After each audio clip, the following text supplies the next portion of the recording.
მოგესალმებით მეგობრებო და კიდევ ერთი ვიდეო მინდა შემოგთავაზოთ, რომელიც შეეხება ინტერვიუს შეკითხვას, სამსახურებრივ ინტერვიუს შეკითხვას ანაზღაურებასთან დაკავშირებით.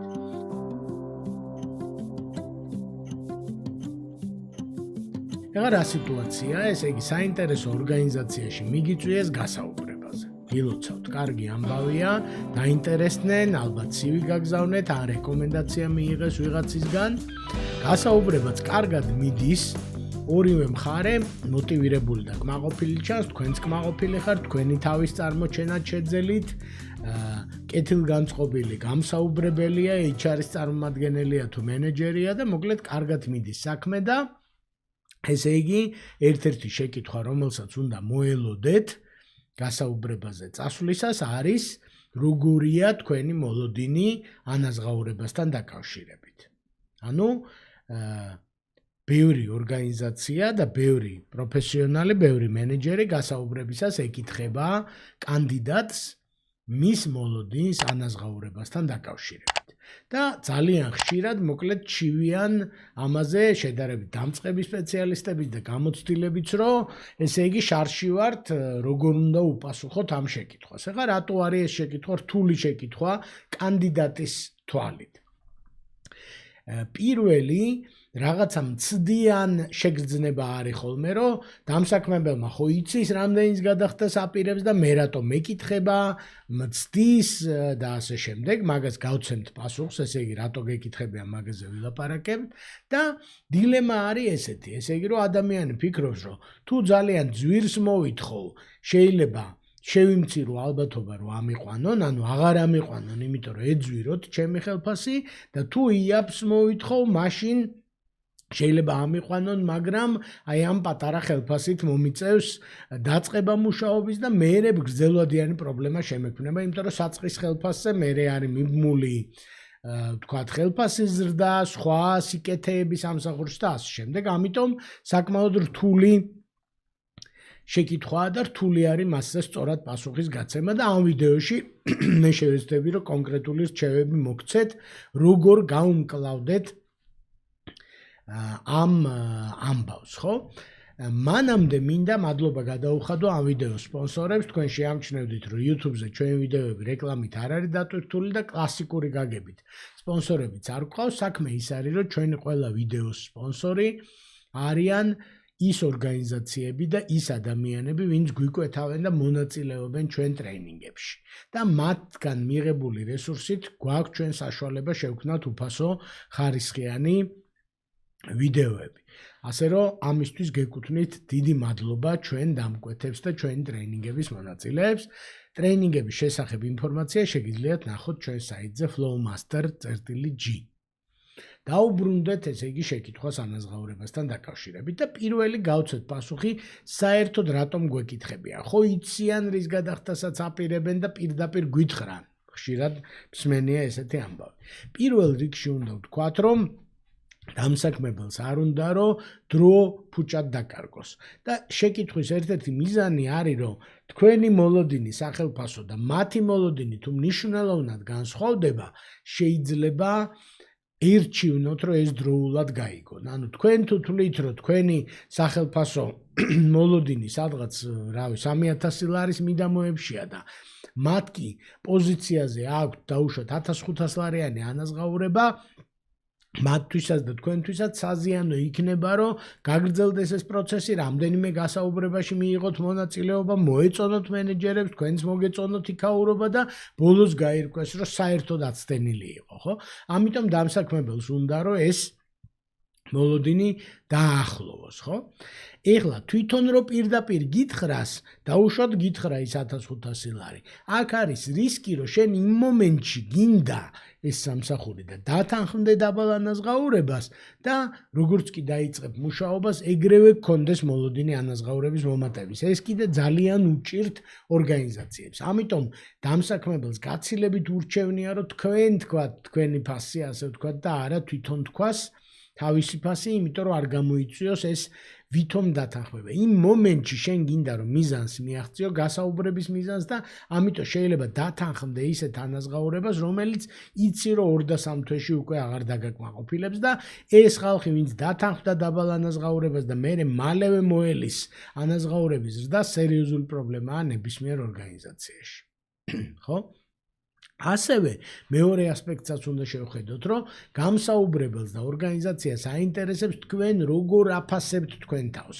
გესმით თუ არა თქვენი ფასი, ან რაზე დაყრდნობით ასაბუთებთ, ასე ვთქვათ, თქვენ ღირებულებას, იმიტომ რომ ამ ორგანიზაციისთვის ეს არის ინვესტიცია, თქვენ არ გიცნობენ როგორც თქვენ იცნობთ თქვენ თავს და ამიტომ ეს ინფორმაცია ჩემთვის მაგალითად როგორც დამსაქმებლისთვის, რომ თქვენ როგორ დააფასებთ თქვენ თავს არის ძალიან მნიშვნელოვანი ინფორმაცია და ამიტომ მნიშვნელოვანია ორგანიზაციისთვის ამისი გააზრება. არაფერში არ გაუჭირდებათ, მე მქონია რეალობა, როდესაც ადამიანმა დაასახელა თავისი ფასი და მერე ვუთხარი, ასე ვთქვათ, ჩვენი რეინჯი, რომელიც განსხვავებული იყო, ხან შევთანხმებულ ვართ, ხან ვერ შევთანხმებულ ვართ, ყოველ შემთხვევაში, მოკლედ, ეს არ გამორიცხავს, თქვენი ფასის თქმა არ გამორიცხავს, ასე ვთქვათ, შემდგომ მოლაპარაკებას ამასთან დაკავშირებით, ხო? ახლა რა ანაზღაურება გაქვთ, ამის კითხვის უფლება დამსაქმებელს იდეაში არ აქვს, თუმცა თუ მაინც იკითხა, თქვენ თავისუფლად შეგიძლიათ აირიდოთ, ასე ვთქვათ, კონკრეტულად პირდაპირ ეხლა სამსახურში რა ანაზღაურება გაქვთ, ამას შეიძლება აარიდოთ თავი ამაზე პირდაპირ პასუხის გაცემას, იმიტომ რომ თქვენი ახლანდელი დამსაქმებლის მიმართ შეიძლება უსამართლო იყოს და თქვენი შრომით ხელშეკრულების კონფიდენციალობას შეიძლება არ უღევდეს გაზიარება იმისი, რაც და როგორ გიხდით ახლანდელი დამსაქმებელი და თქვენ არ აგაქვთ ვალდებულება ასეთ კონკრეტულ შეკითხვას კონკრეტული თანხით უპასუხოთ. ეხლა რა გავაკეთოთ პრაქტიკულად? პირველ რიგში მოიწონეთ ეს ვიდეო თუ მოგწონთ, რა თქმა უნდა და ჩვენი არხი გამოიწერეთ. YouTube-იც ამით ხვდება, თქვენი მოწონებებით, ლაიქებით და გამოწერებით, როგორი ვიდეოები მოგწონთ და ჩვენც ამით ხვდებით, როგორი ვიდეოები შემოგთავაზოთ მომავალში. ასე რომ ნუ დაიზარებთ, გამოიწერეთ ჩვენი არხი და დაალაიქეთ ეს ვიდეო და დაგვიკომენტარეთ. ეხლა პრაქტიკულად რა შეიძლება ვქნათ? ცხადია რომ ორი მიმართულება გვაქვს, ესე იგი, შეკითხვა დაგვისვეს, ეს ფაქტად მივიღოთ, რომ შეკითხვა დაგვისვეს რა არის ჩვენი მოლოდინი ანაზღაურებასთან დაკავშირებით. ერთი გზა არის ავიცილოთ ამ შეკითხვაზე პასუხის გაცემა და ამაზე გეტყვით, ესე იგი, როგორ შეიძლება ამის გაკეთება და მეორე თუ გადაწყვეტ, რომ არ გაექცეთ და პასუხი გასცეთ, ამ შემთხვევაში როგორ შეიძლება გავაკეთოთ სწორად ეს ამბავი. პირდაპირ თუ გადაწყვეტეთ, რომ ამ შეკითხვაზე პირდაპირ პასუხს გაექცეთ, კარგი იქნება, რომ დააბრუნოთ საუბრის თემა სამსახურის საჭიროებებზე და თქვენ კვალიფიკაციებზე. ანუ დამისვეს შეკითხვა, სანდრო, როგორია შენი მოლოდინი ამ სამსახურში ანაზღაურებასთან დაკავშირებით და მე გავცემ პასუხს, რომ იცით რა, ჯერჯერობით კარგად არ მაქვს სრულად წარმოდგენილი, რას წარმოადგენს ეს სამსახური და ასევე არ მაქვს სრულად წარმოდგენილი ჩემი კვალიფიკაცია და ჩემი უნარები რამდენად შეესაბამება სამსახურის საჭიროებებს, ამიტომ ძალიან დამეხმარებოდა თუნდაც ანაზღაურების მოლოდინის ფორმირებაში, რომ გავაგრძელოთ საუბარი, რა სამსახურია, კონკრეტულად რა მიზნებს ისახავს და რამდენად შეეფერება ჩემი უნარები, მომზადება, ცოდნა ამის შესაძლებლობას. ასევე თუ ვაპირებთ, რომ გავექცეთ შეკითხვას, შეიძლება დავსვათ, დავაბრუნოთ შეკითხვა, შემხედრი შეკითხვა, რომ რამდენად შესაძლებელია ანაზღაურებაზე მოლაპარაკება, გადავდოთ იმ დროისთვის, როცა თქვენ შემომთავაზებთ სამსახურს. ანუ ჯერ გავიაროთ ეს პროცესები, თქვენ გადაწყვიტეთ, მე გამოგადგებით თუ არ გამოგადგებით, შემომთავაზეთ ეს სამსახური და მერე ბოლოსკენ ვილაპარაკოთ ხელფასზე, ხო? ამაზე კითხვის ნიშანი უნდა დავსვათ, რა თქმა უნდა, ჩვენ ხა ძალას ვერ დავატანთ დამსაქმებელს, თუმცა შეკითხვას ვსვამთ, რამდენად შეიძლება ეს მოლაპარაკება გადავიტანოთ მას შემდეგ, რაც დამსაქმებელიც და მეც ჩამოვყალიბდებით, რომ შევეფერებით, ასე ვთქვათ, ერთმანეთს, ხო?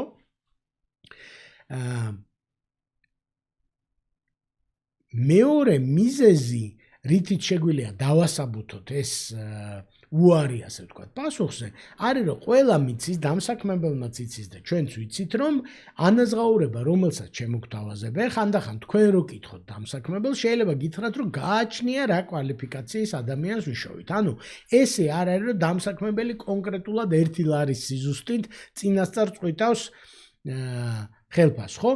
დაახლოებით ესეთი გადაწყვეტილება მიიღება ხშირად, რომ თუ მივიღეთ ადამიანს, ვისაც არ აქვს გამოცდილება და ყველაფერი ჩვენ უნდა ვასწავლოთ, მოდი მას გადავუხადოთ 1000 ლარი, თუ შედარებით გამოცდილი 1-დან 3 წლამდე გამოცდილებით დავუშვათ 1500 ლარი და თუ ძალიან გამოცდილი მოვიდა და მცოდნე, იმას შეიძლება გადავუხადოთ, დავუშვათ 2000 ლარი, ხო?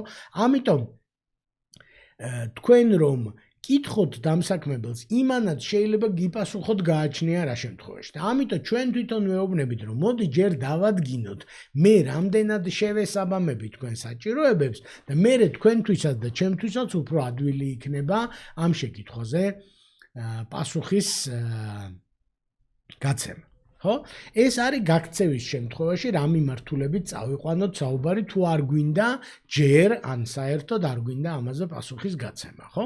როგორც კი კითხავენ, ესეც ვთქვათ, რომ ეხლანდელ სამსახურში რამდენი გაქვთ ანაზღაურება, მე ამაზე თავს შევიკავებდი და ზრდილობიანად გავცემდი პასუხს, რომ ახლანდ ჩემს დამსაქმებელს პატივს ვცემ და არ იქნებოდა სწორი მასთან მიმართებაში კონკრეტულად რას მიხდის და როგორ მიხდის იმისი გამჟღავნება და მე მგონია რომ ამ შეკითხვისგან გაქცევით და მოკლედ აი ესე მოგცევით თქვენ ცოტათი თავს იფასებთ ასე ვთქვათ ხო რა თქმა უნდა ამისი გვეშინია რომ დამსაქმებელი იტყვის რომ შენ ვინახარ და თავს რატო იფასებ და ასე შემდეგ მაგრამ ესე იგი თქვენ თუ თავი არ დაიფასეთ არც არავინ დაგაფასებთ ხო ანუ თქვენ თუ ხართ გაჭირვებული მაძიებელი სამსახურში და ყველაფერზე თანახმახართ ხო ამ სცენარზე არა გვაქვს ლაპარაკი. ეხლა მე მაქვს ლაპარაკი, რომ თქვენი თავის ფასი იცით, კომპეტენტური ადამიანი ხართ და გინდათ, რომ ადეკვატური სამსახური იშოვოთ, ნებისმიერი სამსახური კი არ იშოვოთ, ადეკვატური სამსახური და გქონდეთ ადეკვატური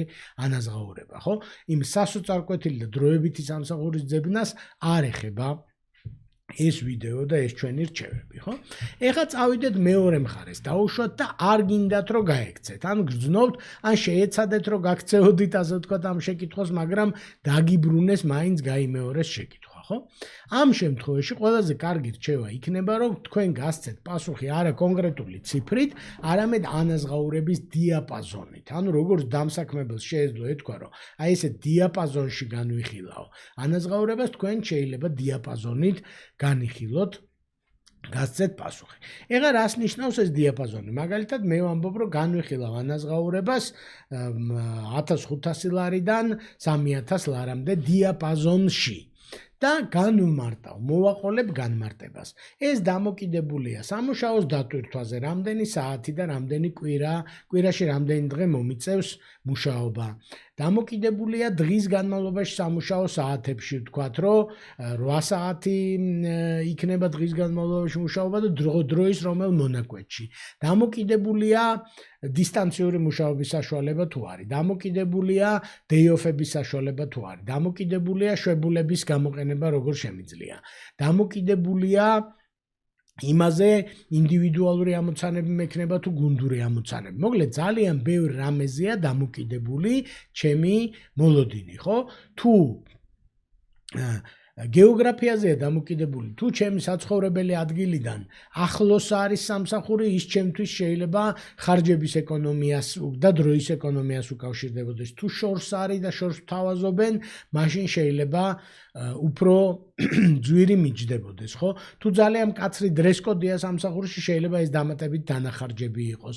თუ ჩემი საკუთარი ტექნიკით, თქვათ, ლეპტოპით და ტელეფონით უნდა ვისარგებლო, შეიძლება უფრო მაღალი დანახარჯები იყოს. ამიტომ მოკლედ დასაბუთება, რომ დიაპაზონი თქვათ და არა კონკრეტული ციფრი, საკმაოდ რეალისტურია და საკმაოდ მიღებული პრაქტიკა არის ამ ვითარებაში, ხო? შესაბამისად, დიაპაზონი ამცირებს იმ რისკს, რომ კონკრეტულ თანხაზე, მოკლედ ან იაფზე და ან ძვირზე მოგიწიოთ მერე სინანული რომ აი ძვირი რატო ვთქვი, ან იაფი რატო ვთქვი, იმიტომ რომ დიაპაზონში ფაქტურად იაფიც ნათქვამია და ძვირიც ნათქვამია, ხო? როდესაც გააზიარებთ დიაპაზონს, როგორც ვთქვი, ძალიან მნიშვნელოვანი რომ აუხსნათ რაზე არის თქვენთვის, თქვენი თვალით ეს დამოკიდებულება და იმაზეც კიდევ ერთხელ დასვათ შეკითხვა, რომ თუ არის შესაძლებელი ამ ყველაფერს რომ გავივლით, მერე დაუბრუნდეთ ანაზღაურების საკითხს, თუ დამსაქმებელი გადაწყვეტს, რომ შემოგთავაზოთ სამსახური. თუ არ შემოგთავაზებენ სამსახურს, რა მნიშვნელობა აქვს, რა ანაზღაურებით არ შემოგთავაზეს სამსახური. თუ შემოგთავაზეს, მერე დაუბრუნდეთ უკვე კონკრეტულ ციფრებს. ეს არის ჩვენი შეთავაზება და ბოლოს კიდევ ერთხელ მინდა გავიმეორო, რომ მთლიანობაში მნიშვნელოვანია, რომ ვინ ვის სჭირდება.